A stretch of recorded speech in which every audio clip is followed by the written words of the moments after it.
Welcome to part 2 of our pricing series. And today we're going to uncover what the heck cost of goods sold even means and get to the truth of your cost of goods sold in your photography business because it's not what you think. So if you're selling anything, stay tuned. I'm Nicole Begley, a zoological animal trainer turned pet and family photographer. Back in 2010, I embarked on my own adventure in photography, transforming a bootstrapping startup into a thriving six-figure business by 2012. Since then, my mission has been to empower photographers like you, sharing the knowledge and strategies that have helped me help thousands of photographers build their own profitable businesses. I believe that achieving $2,000 to $3,000 sales is your fastest route to six-figure businesses, that any technically proficient photographer can consistently hit four-figure sales, and no matter if you want photography to be your full-time passion or a part-time pursuit, profitability is possible. If you're a portrait photographer aspiring to craft a business that aligns perfectly with the life you envision, then you're in exactly the right place. With over 350,000 downloads, welcome to the Freedom Focus Photography Podcast.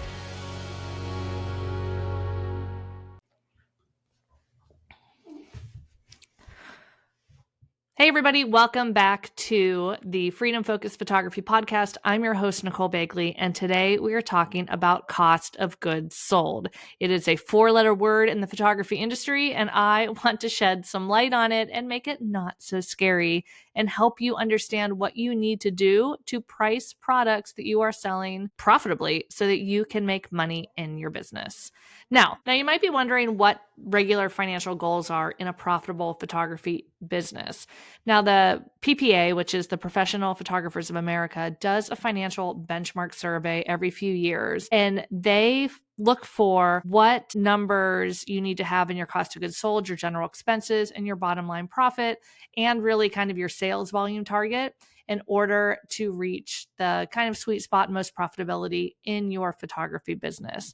Now, of course, this can be different if you are part-time, if you are full-time, if you are more high volume, if you want, to have a bigger business. If you can make your business, again, look like whatever you want. So whatever numbers you want to reach, you can build a business in that way.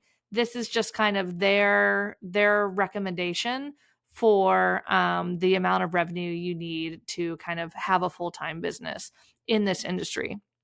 But like I said, I have a lot of people that do this part-time. And if you are doing a part-time, you still want to have these goal percentages for your cost of sales, your general expenses, and your bottom line profit, whether your total sales is $50,000 a year or $250,000 a year. So what are those targets? Generally, for a home studio or for a retail studio, they recommend the same cost of goods sold, which is 25%. What that means is if your business brings in $100,000 a year, that you are not spending more than $25,000 on cost of goods sold, which is your products, your packaging, really anything that goes into the creation of the products that you buy.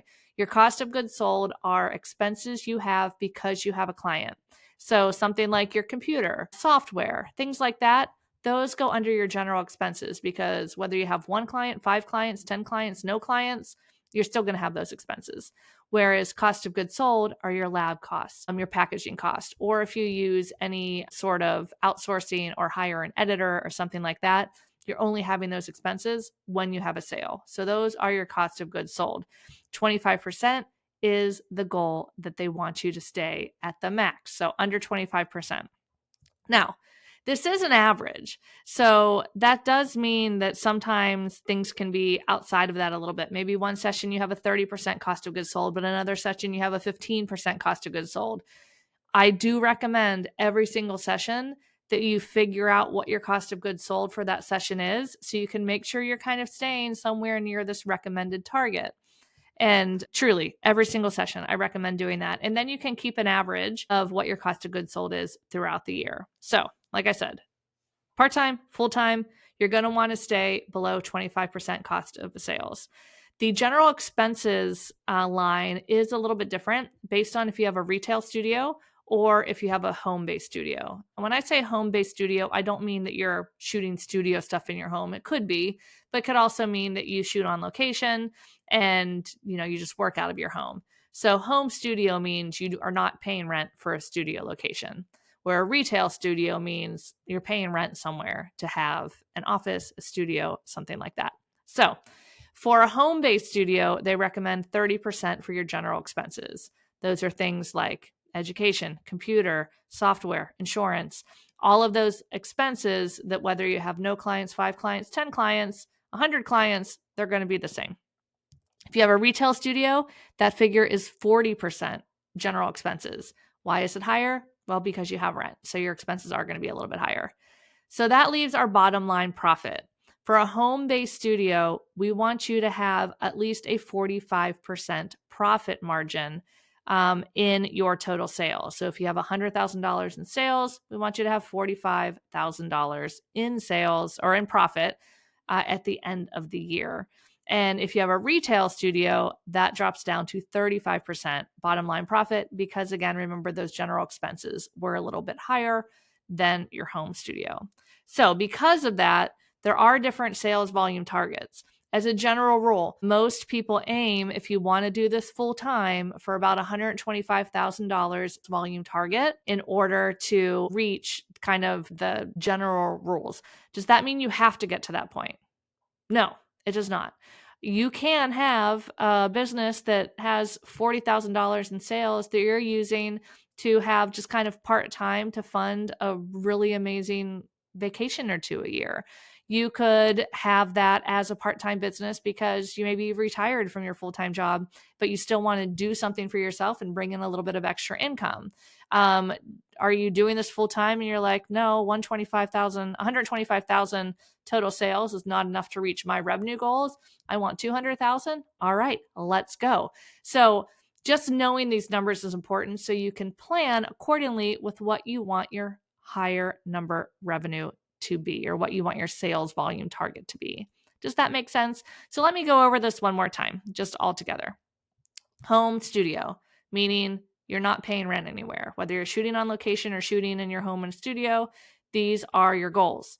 Generally, $125,000 sales volume target, 25% cost of goods sold, 30% general expenses, 45% bottom line profit.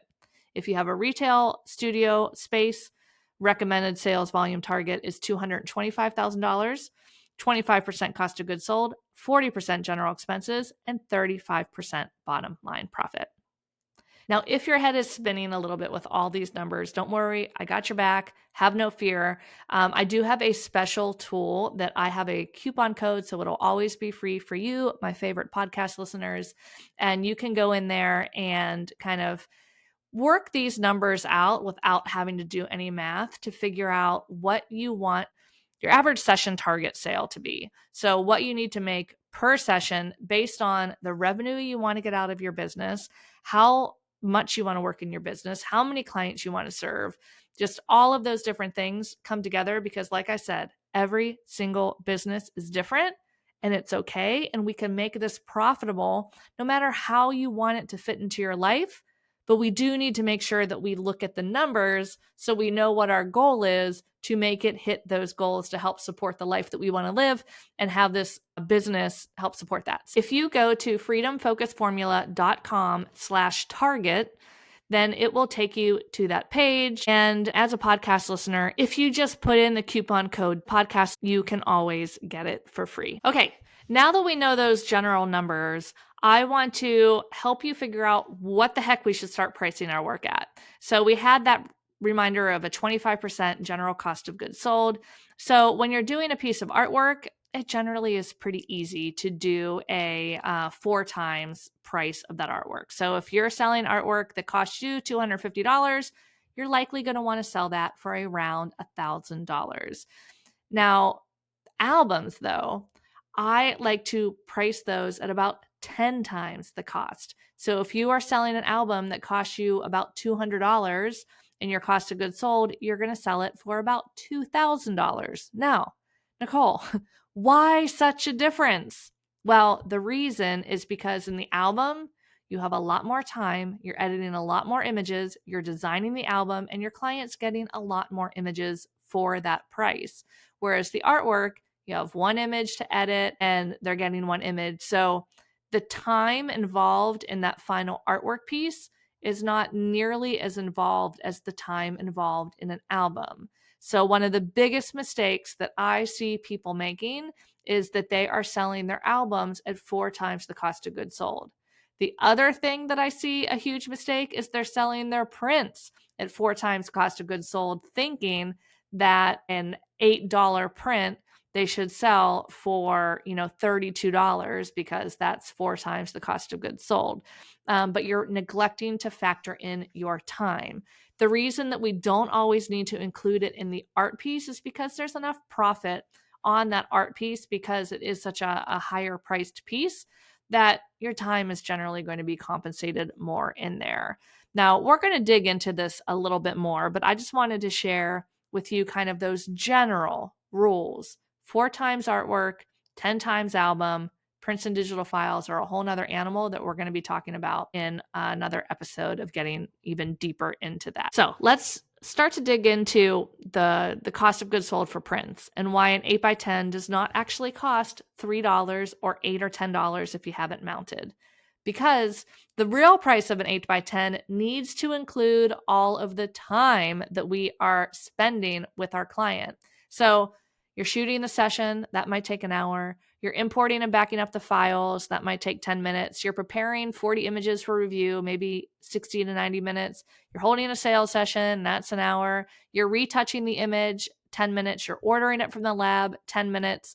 So you have all of this time. And let's just say we're going to do our hourly rate at $30 an hour, which is actually quite low. As a business owner, I think that should be more about $100 an hour. But for the sake of argument, let's just say that it is about $30 an hour. So all of that labor actually ends up being $120 worth of labor cost for that time that you are spending, about 4 hours, $30 an hour. And then the actual cost of the print is maybe $3 for the print, $5 for mounting, and maybe $3 for your packaging. So the actual cost of the print is $12. So if you are just selling that print at $48 and that's the only thing you sell for the session, that becomes a challenge. That is the first unit of sale challenge, because as you sell more items, that time required gets spread out amongst all those items. So the cost of that item that they're buying kind of goes down as they spend more. Does that make sense? This is just a really important thing for you to understand. And you don't understand the math and the details. Just know that I have finite amount of time that it takes me to do a session. Bare minimum, it's going to take me 3 to 5 hours to hold this session. Sometimes it's more like 10 in a boutique situation. So I need to make sure I'm getting paid for my time. That is why I recommend for an album that we are doing more on a 10 times cost of goods sold so that we can account for that time. And I also highly recommend that we do not sell single prints. That, yes, if they buy an art piece, if your client gets an album, of course we can add on some single prints. But what I'm talking about is somebody comes, books a session, and they're just like, I just want one 8x10, or I just need one digital file for my Christmas card.